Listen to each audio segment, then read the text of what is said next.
сәлеметсіздер ме? Менің атым Кузаирова Аяулым. Менің орындайтын әнім «Әнші дауысым». Ғарифолла Құрманғалиевтің әні «Әнші дауысым». Ғарифолла Құрманғалиев 1909 жылы Батыс Қазақстан облысы Қаратөбе ауданында дүниеге келген. 1993 жылы Алматы қаласында қайтыс болған. Қазақстан Республикасының мәдениетіне еңбегі сіңірген қайраткер атауының айтып тұрғандай, бұл ән әншінің әсем дауысына арналып жазылған тамаша әні.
Ал келесі орындайтын әнім Кенен Әзірбаевтың әні «Туған жер».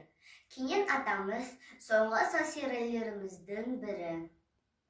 Бұл ән туған жерінің әсемдігін сипаттап жазылған.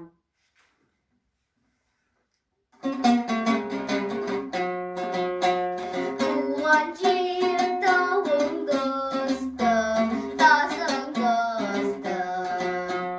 Туған жер бауырыңды ыстық, басыңды ыстық.